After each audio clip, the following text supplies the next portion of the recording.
Welcome to Upstream. I'm Shane Morris. I'm here again with my friend and colleague Tim Paget. We're talking about my recent conversation on Upstream. This was actually a conversation from March that I decided to re-air for several reasons.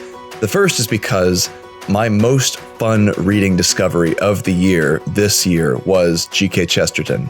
As I admitted at the beginning of the discussion with Dale Ahlquist this week, I had never actually read Chesterton's nonfiction before I dove into Everlasting Man and Orthodoxy this year. So it was quite a discovery, and it was a blast. And I know I'm going to be reading a lot more Chesterton in the future. But this discussion was also one I wanted to re-air because this month in October, and it's actually begun already, the Colson Center's premium is Dale Ahlquist's new book, The Story of the Family, G.K. Chesterton on the Only State That Creates and Loves Its Own Citizens. And this is kind of an edited anthology of the best of Chesterton's work on the family. And I think it's a uniquely important work. It's timely. And I was just saying to Tim before we started the conversation here that it's also useful to have some of Chesterton's stuff gathered together in one place because he wrote so many essays. It's often difficult to track everything down and figure out where it's all at. So we want to talk a little bit more about my conversation with Dale Ahlquist, especially as a sort of introduction to G.K. Chesterton, because I want everyone to experience the kind of delightful revelation that I had encountering him for the first time this year. Tim, welcome back. Thank you very much. Glad to be back. Well, Dale Ahlquist, of course, is the president of the American Chesterton Society, and he's the mind behind this book that we're talking about this month at the Colson Center and offering as our premium. And I thought, partly because I have a hurricane coming in a few hours here as we record this, and partly because it was just such a good conversation that it'd be worth revisiting this. And we talked about The Everlasting Man, which is a much talked about, much quoted book that I don't think many Christians actually take the time to dive into and read and understand. And I'll see what your impression is, Tim, after having listened to our conversation and, of course, having read Chesterton for years yourself. But I found that book to be strongly similar in theme to Tom Holland's Dominion, which is, of course, much more recent, and C.S. Lewis's essay, Myth Became Fact. And I titled the podcast, The World According to G.K. Chesterton, because it is, in many ways, The Everlasting Man, that is, it's a retelling of the story of mankind and human history from a decidedly and intentionally Christian perspective in order to make you see that history for the first time and to see Christianity for the first time as a kind of a new thing that came on the scene and did something that had never been done before, but also fulfilled our deepest hopes and expectations as a race. And so that makes it a very important book and maybe the first of its kind. So, what are your thoughts on that and on the conversation that we had? Yeah, I thought it was a great conversation. I had actually had a conversation with him a few weeks ago talking about this, feature that we're having about his new book. One of my first impressions of him was he reminded me of the professor from The Lion, the Witch, and the Wardrobe. Just his whole demeanor, and that's a compliment. That's a very good thing to be associated with, I would say. Yeah, I mean, I think I really did enjoy the conversation, and I think there is something interesting about this line. I actually haven't read Everlasting Man. I feel very bad about that now that we've talked about this. But I think that just some of the echoes that you see in there from your conversation and what you say about Tom Holland, it reminded me of a couple of things. One of them was that in seminary, we had to read a book by N.T. Wright. Now, N.T. Wright is one of those guys who's, when he's good, he's very good. And when he's bad, he's very bad. So, I mean, absolutely. I mean, I love reading his stuff, but sometimes he's infuriating. That being said, in one of his books, I don't remember which one it was, we had to read for seminary, he put God and Satan in lowercase. And it annoyed me. It annoyed the mess out of me. I thought, he's being snooty. He's trying to put out these, feelers to compromise on all sorts of stuff. And then later someone said, no, Tim, you idiot. That's not what he's doing. What he's doing is he's putting lowercase God, because even those of us, any of us who might be secular, we don't put God in lowercase. We know the difference between when we say God with a little g and God with a big G. When we talk God with a little g, we mean polytheism, paganism, all that kind of stuff. When we say God with a big G, we mean the historical, philosophical God that you might be associated with the God of the Bible, or depending on how you want to put it, the God of Islam, the God of the philosophers, and things like that. What N.T. Wright was doing in that, at least this person argued, and I think it's at least a fair case, was that he was trying to say, you don't know who God is. By him putting it in lowercase, it made you stop. When you're talking about the God and Jesus, the lowercase g, it made you stop and think, maybe this is something else that I'm used to. Because when we hear God, we bring in all these associations that we have with our culture, these associations we have with our own upbringing. And I think that that's something that N.T. Wright was doing. And I think that that was something that I think you see in Chesterton. You see in that conversation, he's saying, you don't know who I'm talking about. And it's almost like the line from the Gospels where Jesus is before Pilate. And he says, are you the king of the Jews? And Jesus' response is kind of, yes, but. It's like, yes, but not the way you mean. Because Pilate's thinking geopolitical. Christ is thinking something else, saying something, there's more going on than you could possibly know. I think you see that. And the other reminder I had from seminary days was this whole thing of proevangelion, this pre-evangelistic thing that you see. You see at the time of the Gospels. This is something that my apologetics professor, a guy named Jaron Bars, who's just retiring, I just found out. He's one of my favorite guys in terms of teaching worldview. And he talked about the importance of God laying out history. You see this development of philosophy, this development of road systems, this development of political systems and language systems for such a time when Christ came. So that you've got the king of Babylon who knocks off the Assyrians, and then the Persians come and knock off the Babylonians. In the process, they tick off the Greeks, which causes Alexander to come. And then eventually those successor states get into war with Rome. And so all of a sudden, from the borders of India to Spain, there's this common culture. And you do see that. It's not just this infrastructure stuff. I mean, that's easy to spot. But the ideas that people were looking for something deeper, something better, then I love that aspect of your conversation, that it kind of is pagan and as corrupt as Rome could be. They were looking for something. And just when it got to the feverish point, when the old gods began to lose their luster, so to speak, when the philosophies, and actually I thought it was an interesting point that Ahlquist pointed out, that the philosophy, I don't know, maybe it was you who pointed out, that our theologies that we think of today have far more in common with the philosophies of the Platos and Aristotles than they do the pagan religions. And I think that's very true. People were seeing the inadequacies of the polytheistic faiths that they'd been brought up with, but even the philosophies, which were striving for something, the one behind it all, they were striving for that capital O1. Finally, Christ comes and he answers a question that they'd been asking, but they weren't quite comfortable in accepting. There's a professor at Trinity Evangelical Divinity School who is dear to both of us, John Woodbridge.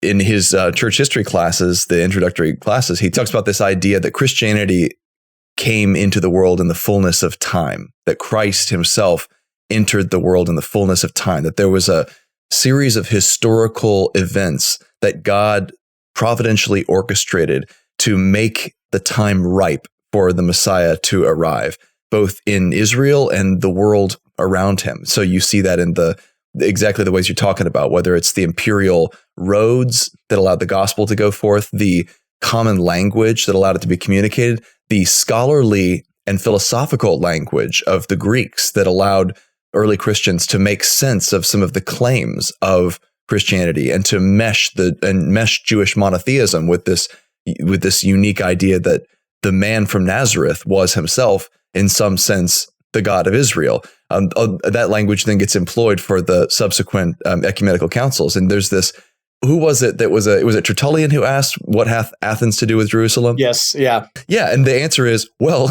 a lot, because, all subsequent Christianity gets in some sense based on that synthesis. But really in Chesterton's thinking, this runs all the way back to the beginning of man's search for God, where you have these two concurrent, but in some sense irreconcilable aspects of the search. On the one hand, you have the priests who are out looking for the myth that will make sense of everything and the story in which mankind finds itself, so we can relate ourselves to the gods and their works and mischief and caprices and power. And those gods tend to be very human in a way, whatever pantheon you're looking at, whether it's Egypt or Norse mythology or the Greek gods, the gods of Olympus. They all have a sort of caprice to them. And actually, I'm going back through the Silmarillion now, which is Tolkien's mythology, and the Ainur or the Valar, when they come down into Arda. This is the Lord of the Rings, guys, but this is the background of the Lord of the Rings. Sorry, I'm nerding out too hard here. The Valar, the gods, are like his pantheon, and they're just as sort of mischievous in many ways as the Greek gods. So that's the one hand, right? That's the priest side. On the other hand, you've got the philosophers who are increasingly gesturing toward something much more austere and august and dignified and much bigger and higher and less human than the gods of the priest and the mythologies. A god who is, in some sense, the ground of all being, or the prime mover, or in whose mind the forms reside, or these sorts of things. And it's amazing how close a lot of these guys actually get. I was reading recently, it was David Haynes' book on natural theology, and I had him on to talk about it. I was quite surprised at how close Aristotle got in certain senses to concepts that we adopted into Christianity and used to describe the God of Abraham, Isaac, and Jacob in philosophical terms. And so Chesterton enters with this assumption that the pagan story, whether around the Mediterranean or anywhere else in the world, although he thinks Mediterranean culture is the best, he makes no apologies about that, was searching for something and being prepared for something without knowing it. And that something came into the world, first of all, in God's revelation to the Jews, and then second of all, in his revelation of himself as a Jew in Jesus Christ. And that in Jesus unites those two searches, where he says, I'm the logos that the Greeks are looking for, and I'm also the seed of Abraham that the Jews have been looking for, and I am the God who dwells with his people. That's just it's a way of making you think, wow, Christianity is something new and exciting, like a horse would be for the first person who ever saw a horse, which is, Chesterton's example. Mm-hmm. Yeah, I think that's absolutely right. And I loved that example of the horse. As Ahlquist was reading off that quote, as I was listening to it earlier today, I was like, what on earth is he talking about? And I couldn't figure out what it was. I was thinking, you didn't guess? not at first. I mean, I should have. I mean, I live in Colorado. We're kind of big on horses here, but I couldn't figure it out. But it does point to the way that Christianity, the way that God, the God of the Bible, likes to subvert your expectations, not in a Rise of Skywalker, The Last Jedi way, where it's just like every other turn is subverting your expectations. But you think of the book of Genesis, there's two great things: Genesis 1 and John 1, where in Genesis 1 it starts out Elohim, and this is El, like Alat. It's the Semitic word for God. It's the general word for God. He's the creator God, majesty of majesties. Starts out with Elohim, but then gradually makes that shift to Elohim Yahweh and Yahweh, and making it say that word, if you see it in English Bible, the all caps Lord. So this is making an extreme philosophical statement, because to the pagan world of the day, the creator God was one thing, but your tribal God, your personal family, your the gods of the ancestors kind of thing, your patron deity was another.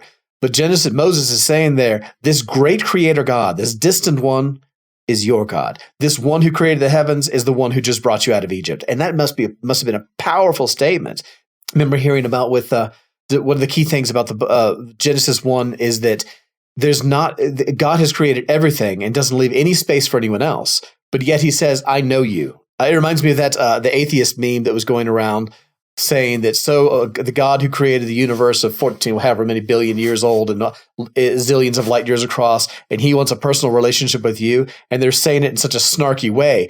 And the Christians are like, yes, that's exactly what we mean. And there's a beauty in that. And then you see again in John 1, done up in more Greek philosophical terms of that logos, that pattern upon which the entire universe was built.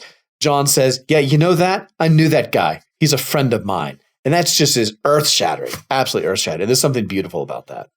It makes me think, what was the song? It's like, Jesus is a friend of mine. Yes. that music video is truly one of the most corny artifacts of Christian pop culture that has ever existed. I have to go back but and see if I can find it. Yeah, it's absolutely, yeah. It is absolutely true. Found myself singing a Stephen Curtis Chapman song earlier today. So I by no means above that sort of thing. So G.K. Chesterton, you said, and you sent this email over to me, and it has a number of questions. Your first question is about how Chesterton is a larger than life figure that inspires many, not only me, but people that we look up to, like J.R.R. Tolkien and C.S. Lewis. I think especially Lewis. I don't know how much attention Tolkien paid to him, but Lewis actually said that The Everlasting Man was the finest apology for the Christian faith he knew. And he said that Chesterton baptized his intellect, which is really a high compliment coming from Lewis, because he said something similar about George MacDonald, that he baptized his imagination.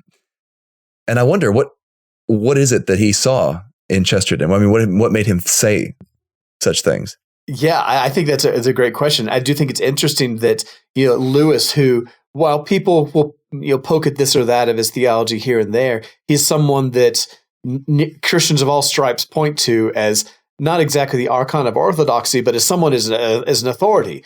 Yet, who baptized his imagination was George MacDonald, who had some quirky theological views. And then G.K. Chesterton, while within the realm of Orthodox Christendom, he was Roman Catholic, and staunchly so, and Lewis was not.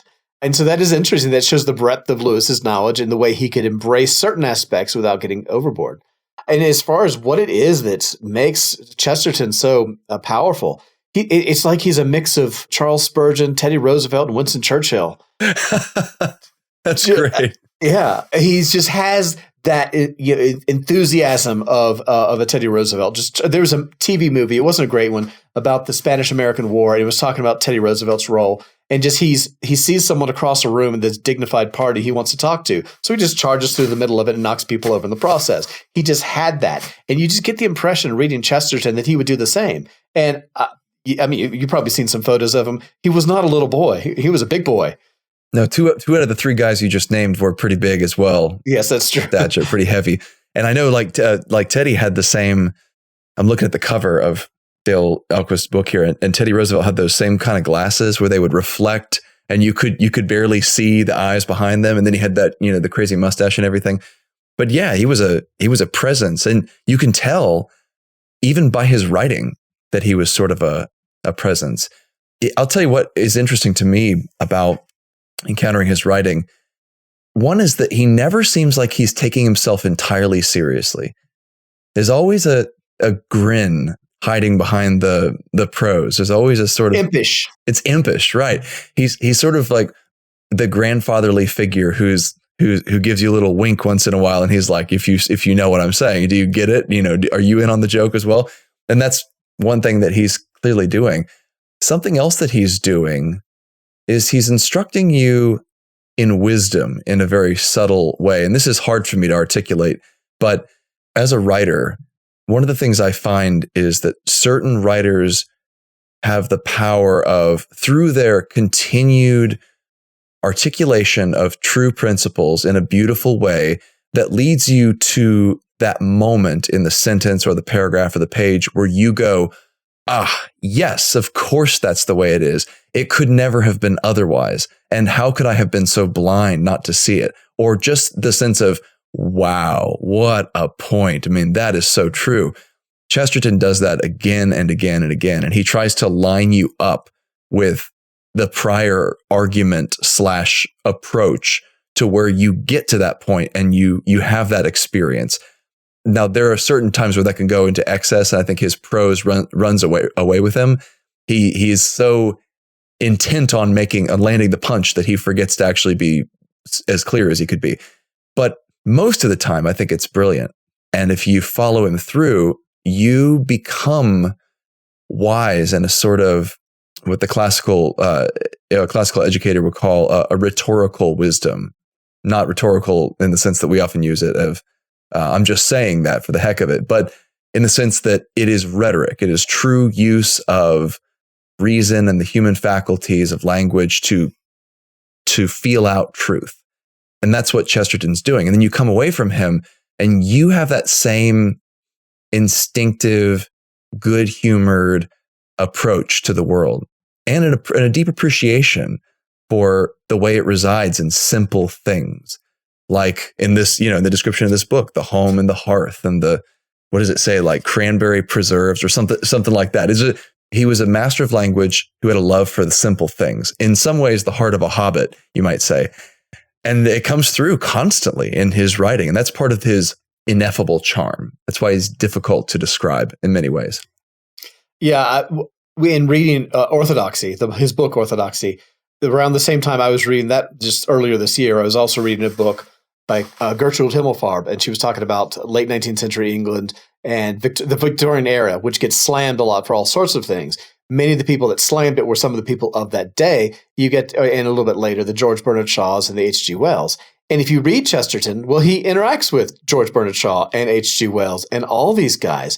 And it's just so fascinating. And it is one of those things, again, we mentioned this before on one of our recordings here, the beauty of the British Parliament's, Prime Minister's Questions times, and just the fun boisterousness and how you can see on either side of the aisle they're ribbing each other, and someone makes a zinger and the other person smiles and laughs, says, yeah, that was a good one. And there is that aspect, I think, with Chesterton that is wonderful to enjoy. And so he slams H.G. Wells, but you get the feeling that they probably went and got a drink after. You get the feeling that they would go to one another's, productions and whatnot, read one another's books and enjoyed them. We could get into a historical question as to what have we lost in that. That's its own. I mean, that goes back to, I think, where we first talked about Prime Minister's Questions with the thing about Blaise Pascal. But I think the more important point with that is one of the things that makes him so potent and so powerful is because he slams you and you kind of enjoy it. The other night, Albert Pujols, I'm a big Cardinals fan, and Albert Pujols hit his 700th home run. And I've loved, and the opposing fans, now he used to play for the Dodgers, the opposing fans cheered for him because they recognize this is a good thing he's doing here. And there's a beauty in that. And I think that's good in that. But I think you see in his stuff, it's this whimsy, I think is the right word for him. He has this whimsy about stuff. Like you say, he doesn't take himself too seriously. He's talking about fairies and whatnot. He's talking about common things of home and hearth and food and fellowship. This is going to sound very strange, but it's like if you took a Hallmark movie and did it really, really well. What's appealing about the Hallmark movies is it reminds us it's nostalgic, but it's sappy nostalgia, right? It's just predictable kind of nonsense. But what is appealing about them is that it touches this part of us that longs for there to be friends that really care for us when we're down or up, and loved ones, and it's in the simple things. It's not that brass ring that's farther off. It's the goodness of common things. He takes those common things and lifts them up and says, these aren't common, ordinary, vulgar things like we think of. Like when you think of vulgar and mundane and common, he says, no, those are the beautiful things of life. He does a great job of that while also having a razor wit, which is really hard to pull off. And I think that like you and I who write for a living, we really admire the way he's able to combine those two things because it's easy to be witty. It's easy to be sappy. He managed to find the beauty of the sappy and the clarity of the witty and bring them together. And that's just amazing. He's a common man and he's a defender of the ways of the common man. And he even takes that to the political level to where he's in Everlasting Man, he launches this spirited defense of democracy, of the people governing themselves as a very good thing. It's a great advance of history and an unfolding of a principle that was in some ways implicit in the greatest political insights of civilizations past. And that is a surprising thing coming from I guess you could say, a conservative British thinker. Now, he's, as far as I know, he's by no means opposed to the form the monarchy takes in its eventual, the restraint and the constitutional government and the parliament that joins alongside it in his country. But he has this strong affinity for and love of the idea of democracy and self-government. And in many ways, that makes him a thinker that is more amenable to American sensibilities on politics than a lot of British writers typically would have been. Even several of his insights in especially in Everlasting Man about political reforms, I found refreshing because one of the, and I am by no means sort of in a place as a student of political theology and politics in general to criticize in a sort of thorough way these schools of thought. But one of the excesses that I often see in conservative, especially Burkean thinking, is this love of the status quo for the sake of its being the status quo, and this aversion to change and reform because they're suspicious of revolution, right? And Burke is looking across to France and he's saying, we do not want that. We want the opposite of that. And then even Kuyper comes along and is in the Netherlands, and he's the anti-revolution. He's helping lead the anti-revolutionary party, right? They do not like the French Revolution. Nevertheless, I think that suspicion of change and that wariness of revolution can sometimes become a recalcitrance or a inability to move toward what's good. And there are multiple places in Chesterton, especially in The Everlasting Man, where he, in defending those democratic impulses, says that unless there is an actual standard or an ideal of good government, of good policy, then your conservatism makes no sense because you're trying to conserve something good. If you're far away from the good thing, then you will need to make some dramatic changes at times in order to restore that good thing. And your zeal to get there has to be born of your desire to get where you're intending to go, to achieve the justice you're aiming at as a reformer. That's a good pushback because it's from Chesterton, right? And he's a conservative darling in many ways. But one of your other questions here, though, Tim, we should talk about this because Chesterton does challenge and perhaps even singe some conservative sacred cows on the economic front of politics. Well, sure. Yeah, I actually, when I talked to Dale Ahlquist a few weeks ago, we chatted about this briefly. If you read in Chesterton, he's suspicious of capitalism. And that for Americans, American conservatives, political, philosophical, whatever, that's enough to get your defenses up. Because to many Americans, capitalism is good. It's the good thing. So when he comes along blasting it, that's hard to take. Now, part of the problem might be historical context. He died in 1936.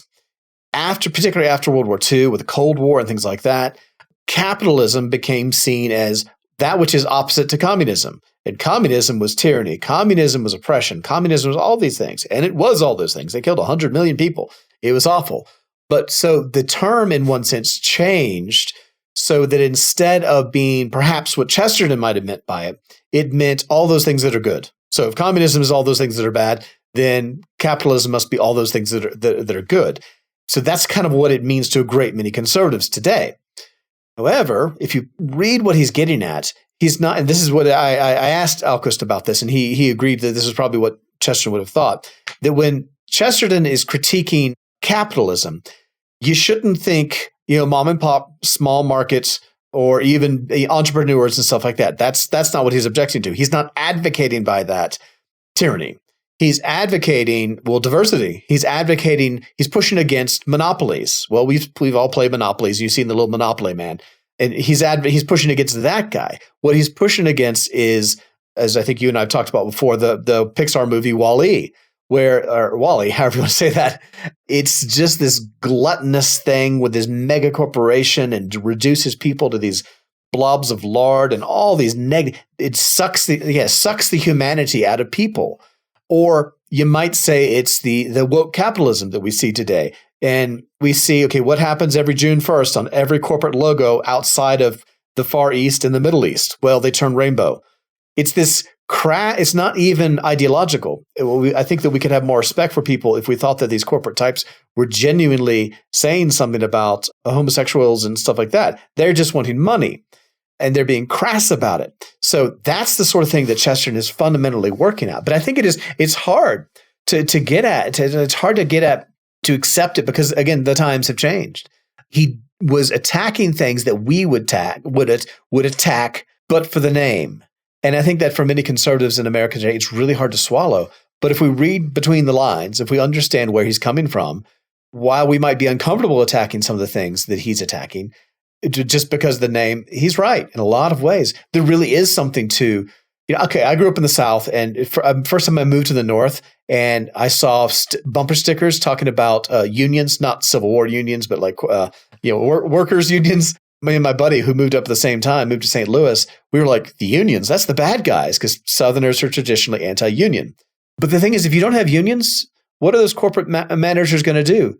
They're going to steamroll over the workers. And unions might be corrupt too, but the thing is, if you don't have them, you have some serious problems. And I think that's a voice that Chesterton can bring to us that checks, while he is, as you say, he is this stalwart conservative in so many ways. And again, I'm not sure how he would fit with kind of a monarchist, how hard his monarchism would be. But he offers a check to show that, well, it takes us out of to borrow from Lewis, our chronological snobbery. It helps us to see that our particular understanding, we can learn from others. And I think that's one of the beautiful things about Chesterton. You read this guy from a century plus ago, and it's just amazing. And I think, he shines a light on some places that we'd rather not look. Well, if you're asking, and you asked in the email, how much of this critique still stands. And at this point in my learning and my growth as a Christian, I would say that it's more important today than it was when he made the critique.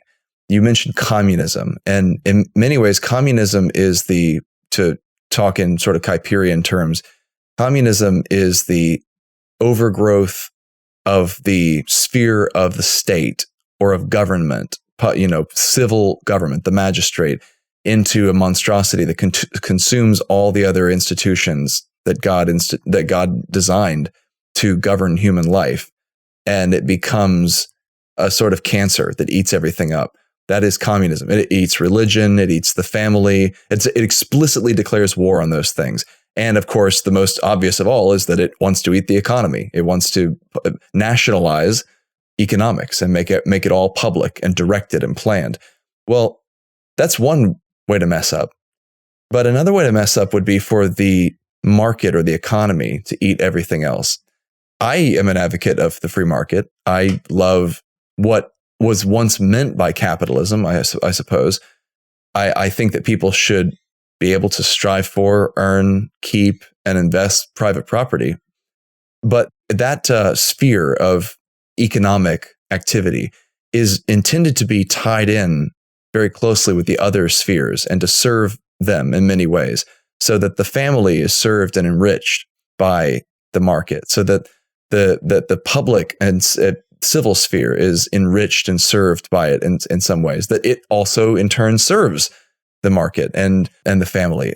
What happens when one sphere or institution begins to gobble up the others is that life becomes impoverished.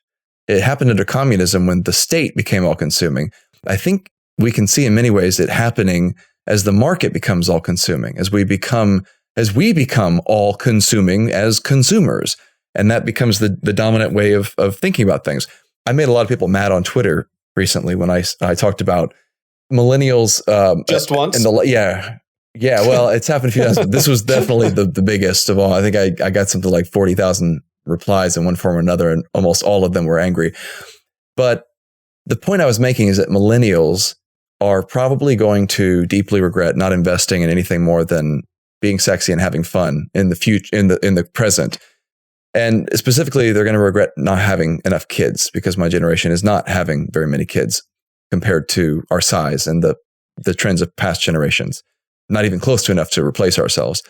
That tends to pose a problem for the future in a whole lot of ways. But one of the points that another friend of mine writing at Mere Orthodoxy about that Twitter backlash made was that all the objections I got centered around this idea that children don't tow their weight as a consumer good, that they're a poor investment as a consumer good.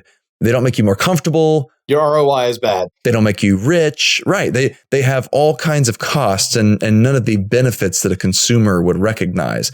And so why would I do that? And then the only reason I could have for advocating people to, think about and invest in a family is that, well, I've got some sort of selfish end that I'm hoping to achieve out of them. And his point was how impoverished that mindset was, and how similar it is to the mindset we have when we go and buy, dish detergent or a video game or a new sofa or something. It's like we're just trying to satisfy consumer desires that are very materialistic, now-centric, and they lack ultimate meaning in a sense. And that's not the way you look at children, because their meaning is not registered. Their value is not registered on that level. That's not what they're about, because the family is not quantifiable in economic terms. Just as the privilege of starting a business, running it well and serving your community and then turning a decent profit on it is not quantifiable in political terms, which is why communist governments are so very bad at running economies and they run them into the ground. Well, it turns out the abuses and overreach of capitalism, when it becomes all consuming, is very bad at replacing the family.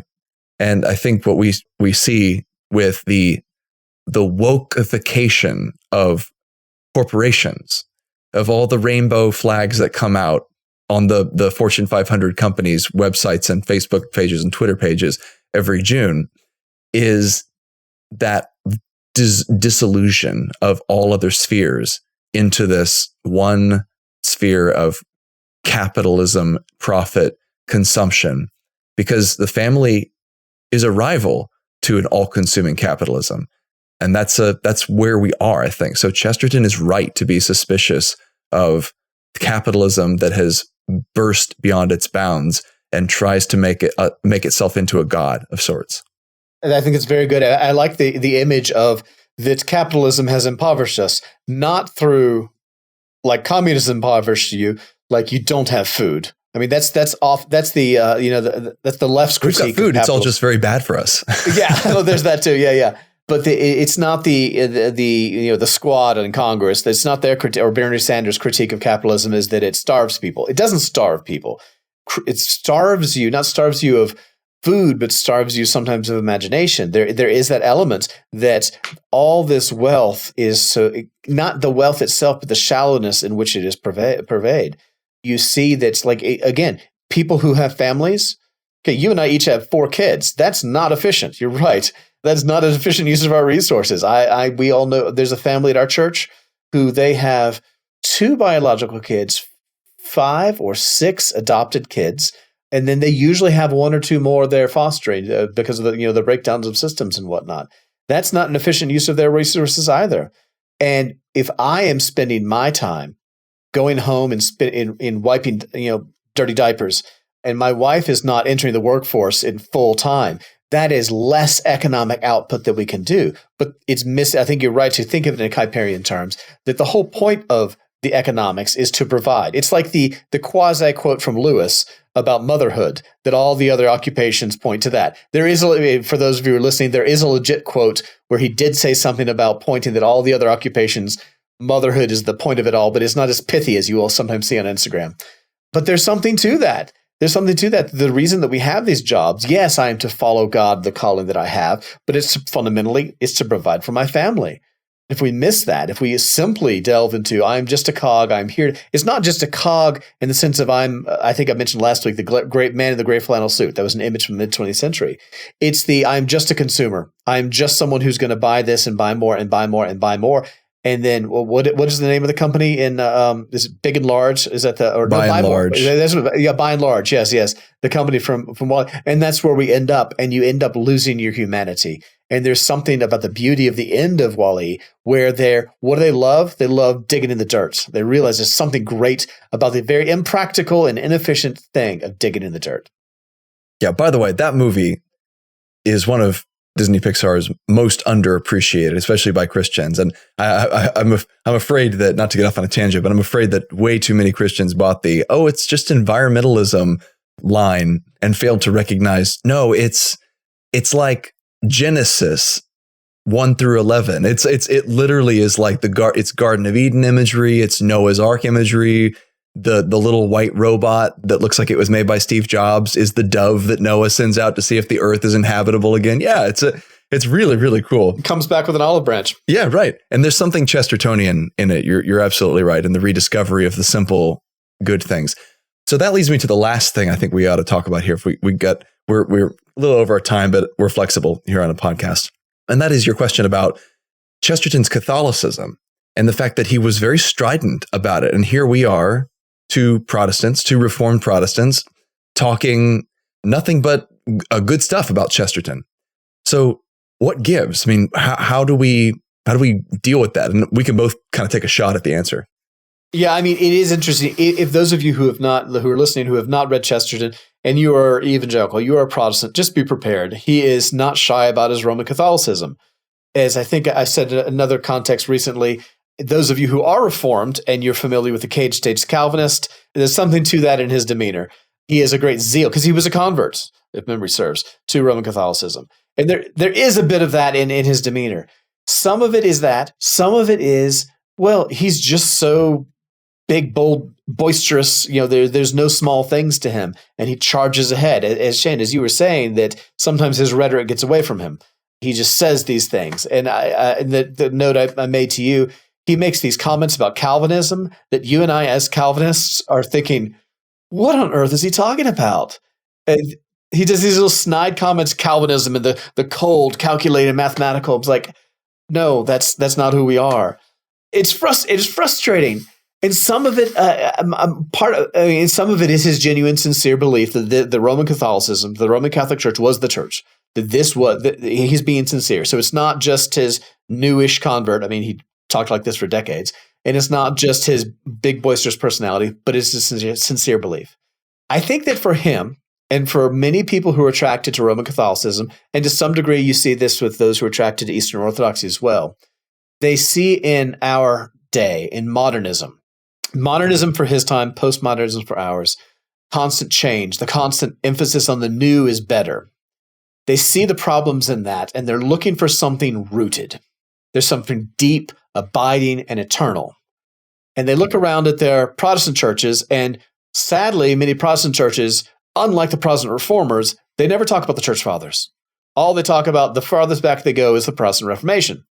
And so you think, oh, your church was started in 1517, or for you and I, it's 1530, whatever, 50 something, depending on where you are, your ancestors are in Europe there. And they don't see that there is a deep and abiding aspect, that Calvin and Luther cited the fathers all the time. So they see that the Protestant churches, that they don't talk about this long, enduring truth. And they see the Roman Catholics do talk about it. And so they find that very appealing. They see in Roman Catholicism an antidote for what ails the modern, again, for his time, and postmodern age for ours.